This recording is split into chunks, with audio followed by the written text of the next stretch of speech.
Before we begin, there are a few things I need to make note of. For one, anyone making a video about Gunpei Yokoi has to come to terms with the fact that the body of reliable information about him is surprisingly small. At least in English, most of the writing about Yokoi repeats many of the same unsourced stories. For all I know, they could be made up out of whole cloth, possibly by Nintendo themselves as an act of corporate myth-making. Maybe the Japanese literature is more extensive, but I'm unable to read it. That said, a dry retelling of history isn't my intention here to begin with. There are plenty of those about Nintendo already. After all, there were a lot of people's start when learning the history of video games for the first time. And I have very little to add on that front, even regarding a somewhat neglected figure like Yokoi. With all that in mind, this video should be seen as a work of historical fiction. I've taken the stories told about Yokoi and combined them with my own speculation about what might have gone through his head at the time, which will inevitably be influenced by my own perspective, as a writer of a very different background from the guy I'm writing about. All this to say, don't treat this video as a reliable, scholarly resource. That said, I do hope it provides a novel perspective on a uniquely interesting figure in game history. And more than anything else, I hope you enjoy it.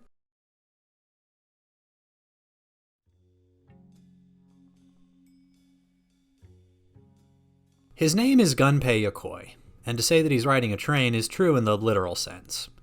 In the less literal sense, he's somewhere else. He's in his head. If you ran your hand in front of his face, there's a solid chance he wouldn't notice. This isn't a rare occurrence for him. In fact, for the 15 or so years he's been a Toymaker, this is how his commute has usually gone.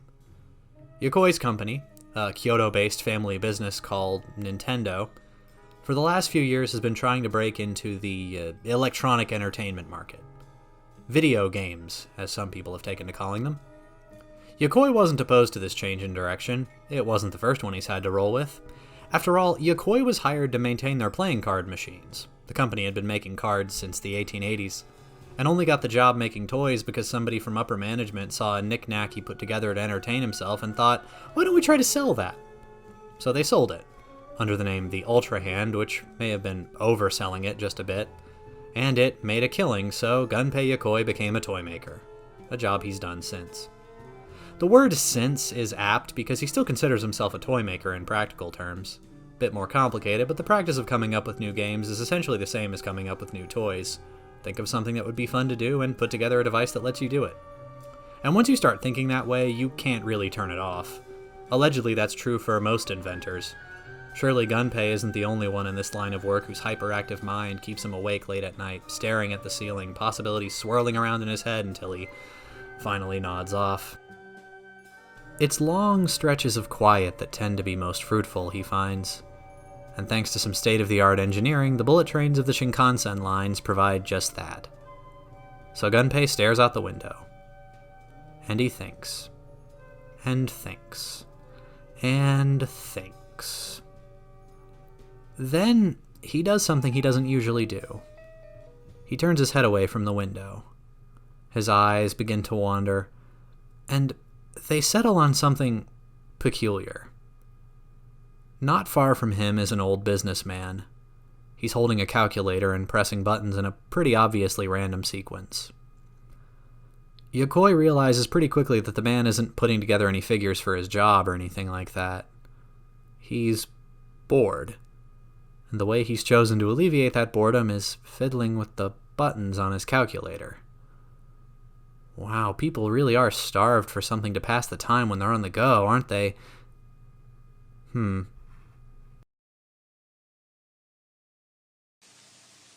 Watch! Game Watch! Game Watch! Game Watch! いつでもゲームウォッチ、どこでもゲームウォッチ、誰でもゲームウォッチ。パラシュート、オクトパス、ポパイ、ミッキーマウス。ゲームをしないときはデジタル式クォーツ時計。ゲームウォッチワイドスクリーンは5種類。ゲームウォッチ。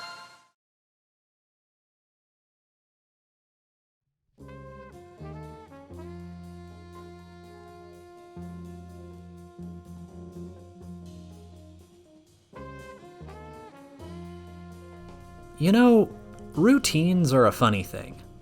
When you follow one for long enough, your nose gets set so deep into the grindstone that it can be hard to realize the world has been changing all around you. This turns out to be true even if you're the reason for some of those changes. Where to start? Well, in order will suffice. The Game & Watch, that quaint little invention Gunpei cooked up for the bored salaryman, was an astonishing success. The biggest success Nintendo had ever had up to that point. But it wasn't the biggest for very long. Not after the kid from Sonobe entered the equation. From the moment they first met, Gunpei knew there was something special about this slightly awkward small-town boy. Sitting on this train a near decade later, it's obvious to everybody in the world that he was right. But it's hard to explain why he felt that way all the way back in '81. Sometimes you just know. And Gunpei certainly knew. So when he and the kid were paired up on their first project together, he made a silent vow to himself. I'm gonna teach this kid everything I know. As for the result of their collaboration, well, it was originally supposed to be based on Popeye, but Nintendo couldn't quite secure the rights, so the kid came up with something else. With a quaint story pulled from fairy tales and classic Hollywood, of a working man and the lengths he'll go to save the woman he loves. The game was called Donkey Kong, and nearly everyone at Nintendo was surprised when it did better business than anything else the company had ever made up to that point. Nearly everyone. But not Gunpei. Because, by all accounts, he was the first person to truly realize the genius of the kid from Sonobe.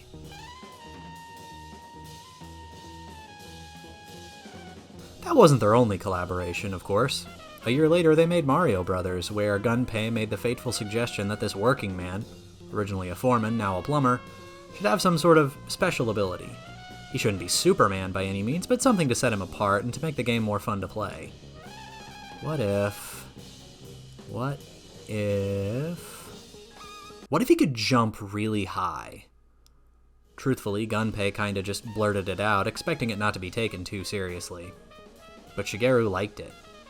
More than that, when Gunpei suggested it, Shigeru looked at him like his mentor had just taught him how to make fire for the first time. So it was that Gunpei Yokoi was the one who gave Mario his most famous trait. They haven't worked together very often since then. A couple years later, Shigeru took that plumber out of the arcades and brought him into people's houses.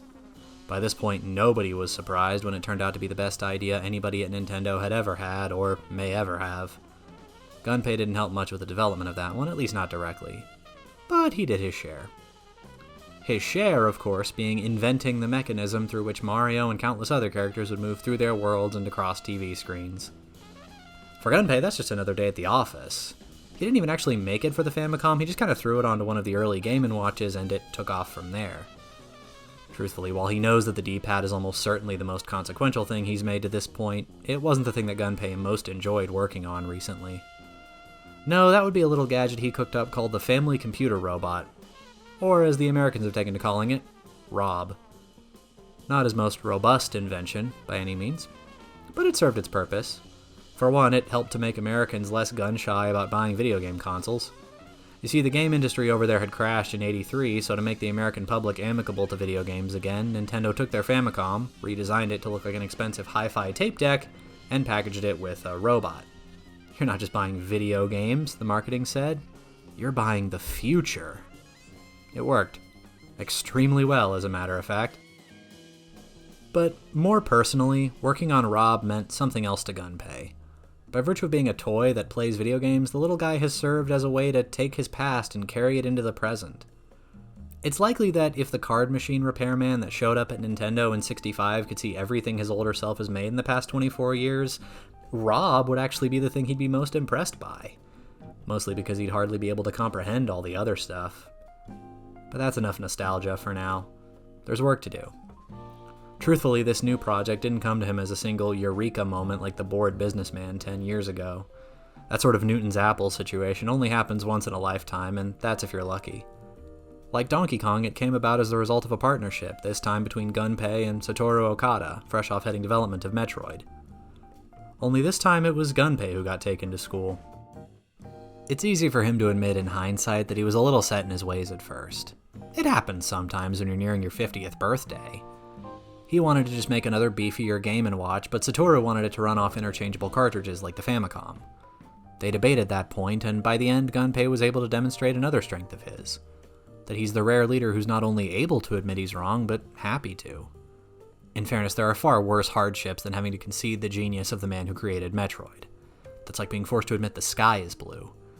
But not everyone has been so convinced. In fact, apart from Gunpei, Satoru, and President Yamauchi, nearly the entire company thinks the project is doomed. Some of them have taken to calling it the Dame game, literally impossible game. Gunpei and Satoru in their hopeless little magic box. No matter. The doubters will be proven wrong in due time. Gunpei is sure of that. Because in addition to the hardware itself, Gunpei and Satoru have been put to work on a few of the games that will go with it. One is a Mario game, of course, which the two are quite proud of. But the other one? That's the linchpin. Because, after a series of rights disputes so complicated that even Gunpei isn't quite sure how they fully shook out, Nintendo have been given the rights to develop their version of a quaint puzzle game made by a Soviet computer engineer in his spare time. And everywhere but Japan, they're packaging the Game Boy with it. So as Gunpei rides this train at the end of this decade, that's what's on his mind. Not just Tetris, but the man who made it. Alexei Pajitnov. And how, when he first caught wind of his story, of an engineer tinkering in his spare time, Gunpei couldn't help but feel that, in his own way, he was a kind of kindred spirit. A fellow Toymaker, perhaps.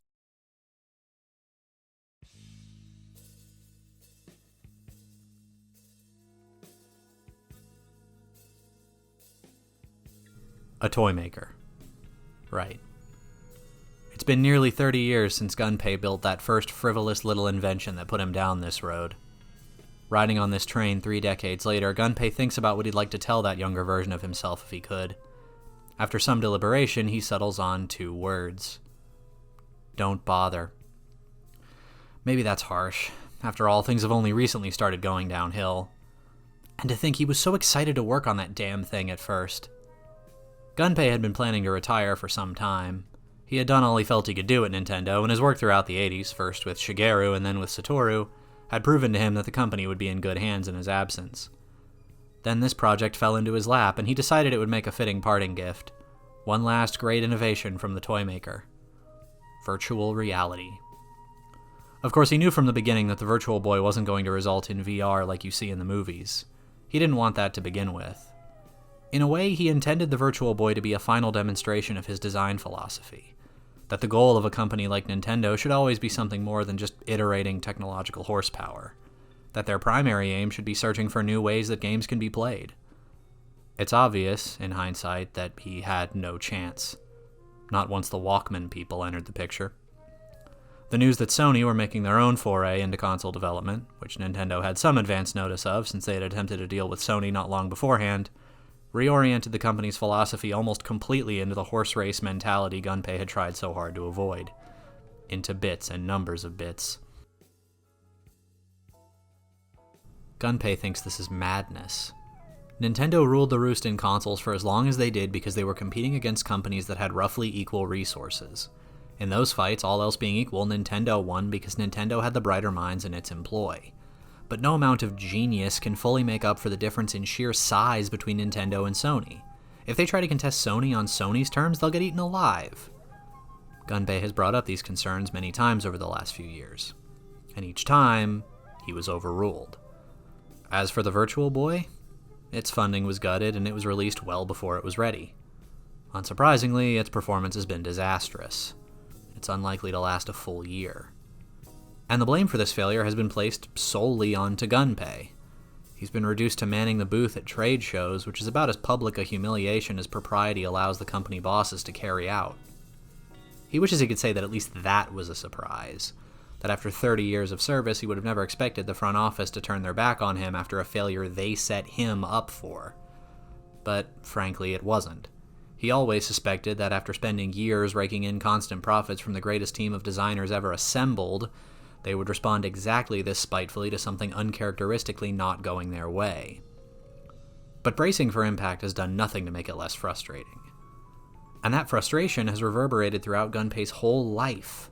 He remembers when this commute used to feel like it took forever. That's how it is when you're eager to get where you're going. Now the train practically rockets across the tracks, and this brief moment of relaxation ends all too quickly, as Gunpei is thrown headlong into another day's work at a company where nobody wants him around anymore. A day's work that, by contrast, feels like it never ends. He has to get out, as soon as he can. He'll lose his mind if he doesn't.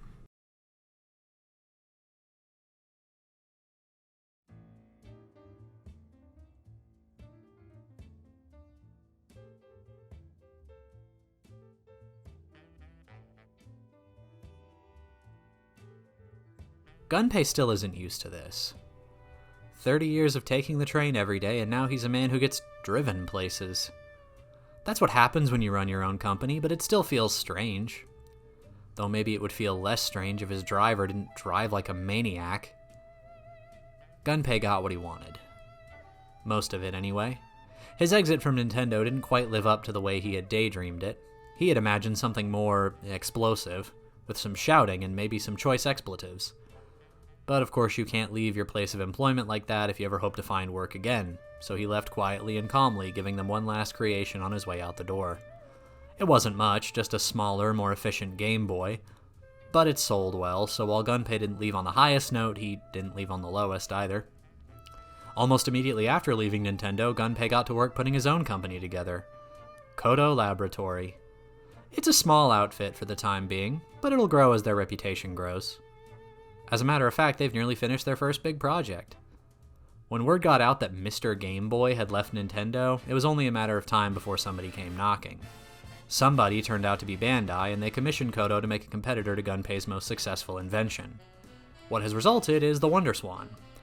At a glance, it looks like Gunpei's just playing the old hits, and that's how he pitched it to Bandai. But under the hood, it makes the kind of statement Gunpei hadn't had the liberty to make for a few years. In computing power, the Wonder Swan lags behind a lot of other handhelds available by now. But few of them are a size as convenient as the Wonder Swan, and even fewer of them run off of a single battery. These are small design choices, but they illuminate in their own way the whole of Gunpei's design philosophy. Rather than try to make a handheld with the most powerful tech available, which would have resulted in a prohibitively expensive brick nearly the size of a laptop computer that wreaked havoc on battery life, Gunpei focused on putting together slightly older tech to make something small and reasonably priced, with a power efficiency literally unparalleled. Nobody is expecting it to dethrone the Game Boy. But if all goes well, it should net reasonable sales. Honestly, that's all Gunpei really wants. He's not looking to change the world again. And a part of him even likes the smaller company he's in charge of. In a way, it feels like old times. That said, some of the people who work for him really need to go back to driving school. Speak of the devil. They've just rear-ended somebody. Hope everyone's okay. Gunpei and his assistant get out to take a look. The car behind them doesn't stop.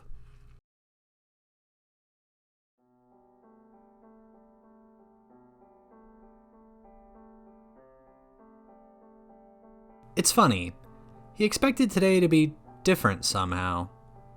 In hindsight, Gunpei isn't sure why he thought this birthday would be so different from the last 49. Just another number. It is a big number, though. A whole half-century.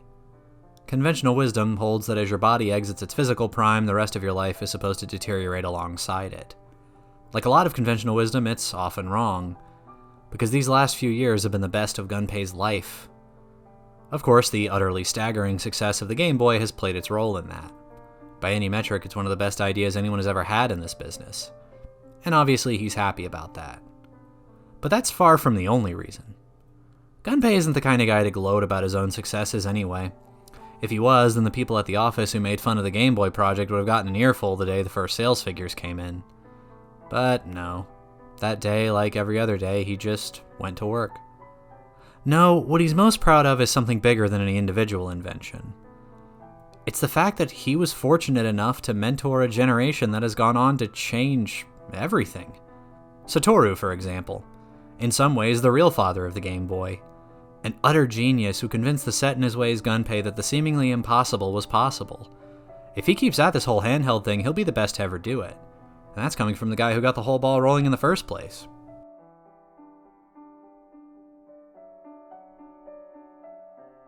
And then there's the kid from Sonobe, Shigeru. What more even needs to be said? Just last year, he made another Mario game. Like everything else he's made, it was immediately considered one of the greatest games ever made. And he shows no signs of stopping. In a couple of months, he has a new game coming out, part of that series with the elf kid and a princess that he named after F. Scott Fitzgerald's wife. It's amazing, of course, and will probably end up changing the world all over again. Truthfully, Gunpei can only take so much credit for their successes. With or without him, they would have been geniuses. But he did his part to direct that genius, and to show them that if you've got the right amount of passion and you know what to do with it, sometimes someone will go to bat for you. Gunpei suspects that there are people elsewhere in the world every bit as brilliant as Satoru and Shigeru who never got that, and thus didn't reach that kind of potential. Of course, he thinks about wasted potential more than other people might. That's how you are when you grow up during a war. Kyoto wasn't hit as hard as a lot of other Japanese cities during World War II, and he was 4 when the war ended, so he doesn't remember the conflict itself very well. But he felt its aftershocks throughout his whole childhood. Plenty of nights he went to bed hungry, and he was one of the lucky ones. Throughout his life, he's met so many people of his generation who had to bury their parents when they were children. And from the generation before him, so many parents who had to do the unthinkable inverse of that and bury their children. When you grow up like that, children take on a special significance to you. You never want a child to be unhappy again. But you know you can't guarantee that, so you find something you can do. You make toys. Gunpei glances up and his eyes wander to an empty seat not far from him. Just over a decade ago, a bored businessman in that seat fiddled with a calculator and changed Gunpei's life. Gunpei never saw him after that day. He wishes he could thank him somehow, though he's unsure what he would say. Thank you for being bored, maybe? Then his eyes make their way to the window of the train. Japan in this time of year, in the transition between summer and fall, a transition that feels uniquely appropriate to Gunpei today, doesn't have quite the same reputation as it does in, say, the spring. But still, when you catch it in the right light, a mid-September morning in this country is beautiful in a way that doesn't feel like it should be possible. When Gunpei was growing up, he never thought a day would come when he felt fortunate to be born in this place. But on a morning like this, he is. The train begins to slow as it enters the station, and Gunpei stands. He feels like he's been on this train forever. But then again, that's what it's like when you're eager to get where you're going. As he makes his way to the door of the train, Gunpei has another unexpected thought. He wonders how he'll be remembered when everything is said and done, assuming anyone ever cares to remember the people who put together these little electronic amusements. The father of the Game Boy? A mentor to the greatest minds the medium has ever seen? Creator of the greatest ever version of Tetris? He wouldn't mind any of those. But in his heart of hearts, there's one thing he'd most like to be remembered as.